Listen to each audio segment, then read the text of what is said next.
Hi everyone, welcome back to SwitchUp and to the series All Patched Up, where I go back over some games, analyse the updates that have been released to see if they make any improvements, and also point at developers like the Arkham Knight's developer who haven't actually updated the game but are still happy to take your money. If you enjoy this series, do let me know in the comments. So what are the games all patched up, hopefully? Well, my name's Mark Walker, welcome back to SwitchUp, now let's find out.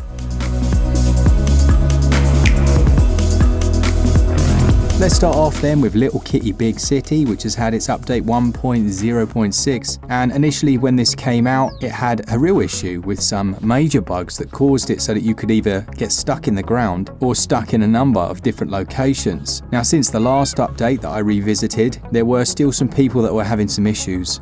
So it is nice to see them finally add another patch that hopefully fixes the remainder of these. Now once again this aims to remove the major bugs, and once again even when I try and recreate the bugs that I had before I can't, so for me things are definitely improved. It is also nice to see, although it's a bit of a heavy-handed solution, an option in the menus to get unstuck. So if you manage to get yourself stuck under the ground, which was an issue I had during my review period, you can actually go to that option and unstick yourself. So at least there is that option as a last resort, I guess. I really enjoyed the game, I do still go back to it, and I'm looking forward to the first DLC that they dropped for it. I think the success it's been for them, it's undoubted that we're going to see some extra content come out sooner rather than later.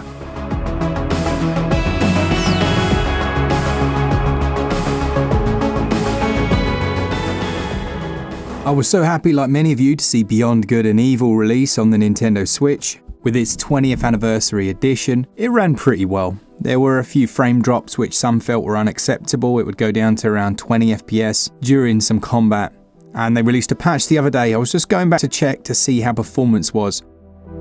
Now, most performance seems slightly improved, but combat performance is about where it was before, honestly. It will still drop down from time to time. It's not terrible, as you can see, but yeah, it's not perfect. So just a quick heads up on that one. There is a patch. It does make things a little better, but it's not quite perfect just yet.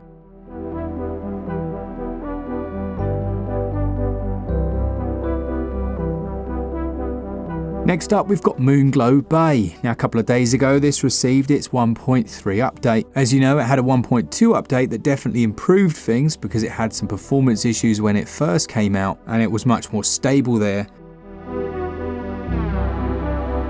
The 1.3, I don't know if it goes a little further in this regard. I will say that frame rates do seem to be uncapped and tend to hover around 35 FPS, which feels reasonably smooth. I did still notice the occasional stutter when sailing around, but overall compared to when the game first released, it is much better in almost every regard. Visually, I don't know if they've done anything there. It has that style that doesn't necessarily need any visual changes, it just needed to run well, and there are also a lot of characters getting stuck in the scenery and things like that I haven't noticed. I went straight down to the beach to see if the lady that was stuck on there has kind of moved on, and she does seem to have done, so that's good.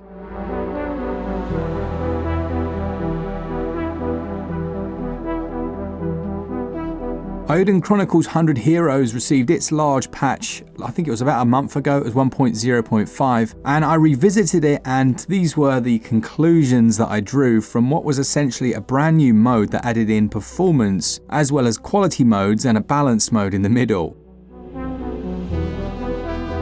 Now, while it's not perfect, it is nice to see them continue to make updates. With 1.0.6, they aim to essentially fix an issue whereby performance mode wouldn't always act as performance mode. It's a difficult one to test in every scenario. It's definitely toggling correctly now. You can see that because the depth of field in the background is essentially off for performance mode. With that said though, it still does struggle in certain areas. Places like the map, while it's much higher than it will be if you're using quality, it's still not as smooth as I would like it, and most of that's down to frame pacing. The crashes were mostly fixed in the last version, which was nice to see.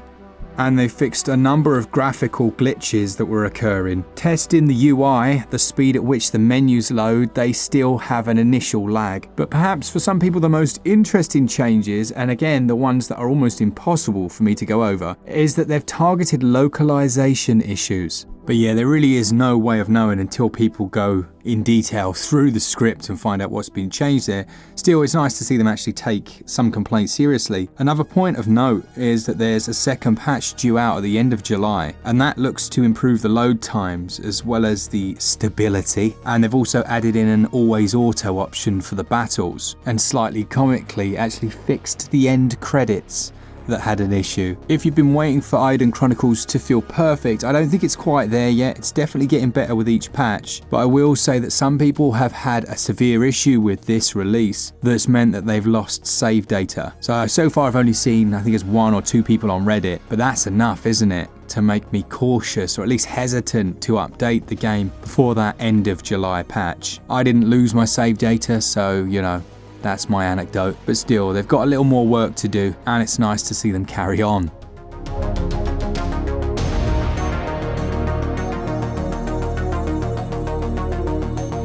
Then we've got Biomutant. Now, when I first reviewed Biomutant, like everyone else that had an early access code, we were on version 1.0 and it was such a state, like it was just a real mess, visually speaking. A complete blur fest.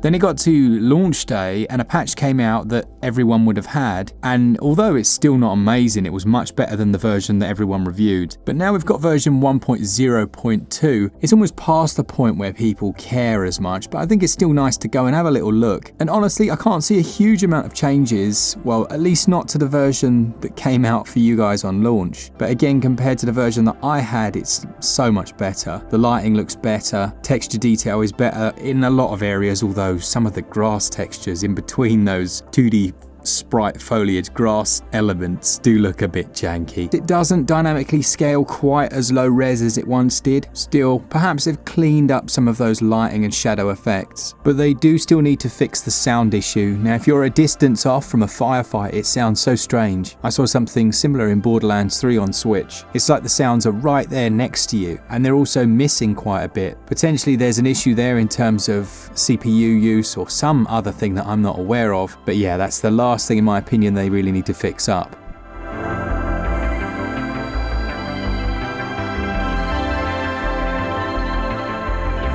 That takes us then on to Boltgun. Now, this came out quite a while back. I really enjoyed it. It was a proper old school first person shooter, and it's had a few updates since it came out. But it's also had a massive DLC, so I'll talk, I guess, about both of those things, because I haven't actually seen much coverage of the DLC. Now, it's a new campaign that you can access from the main menu. You can choose it right off the bat, and it also has its own new storyline. This includes cutscenes, and they did fix quite a few of the issues that I had with the game originally. There were things like audio issues where the sound wouldn't play correctly. That's all been patched up since launch. One of the nicest additions, actually, is a new function for navigation. It will show you on the ground basically where you need to go next, and there were certainly some times before where I did get myself stuck, so yeah, it's a nice little feature to have in there. Now, aside from all of this, my biggest issue with the game is that it didn't have gyro controls, and it still doesn't, and honestly it would make it so much better for me. I understand that not everyone likes them, and I know I'm always banging on about them, but realistically for a team like this to be able to implement it surely isn't impossible. They've got that 30 FPS baseline frame rate. I've seen it done in 30 FPS games very well before. I mean, we've literally seen Nintendo do it at 20 FPS when you're using the Ultra Hand ability, and it was fine. So yeah, please developers, if you are watching this, great job with the DLC, it's very good. It's nice to have those 5 extra stages in there. And I like the fact that you've added in that navigation thing, but please add in gyro. A first person shooter without it on Switch, it's just not the same.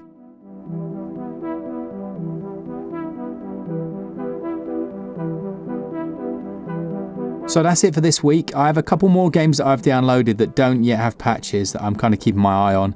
Batman still hasn't had an update for Arkham Knight, which is ridiculous. There's a couple of others that I've reviewed that I've been keeping an eye on that still don't have updates. Even things like Another Crab's Treasure, I'm surprised they haven't fixed that handheld performance. So yeah, we have to keep on their case and keep going. Hopefully this was a good episode and you enjoyed it and it was of some use to you. Let me know some games that have had patches that you'd like to see revisited. And as always, just a big thanks to our Patreons, our members, all of you that enjoy the content. For all things Switch, all the time, keep it Switch up. Cheers guys, see ya!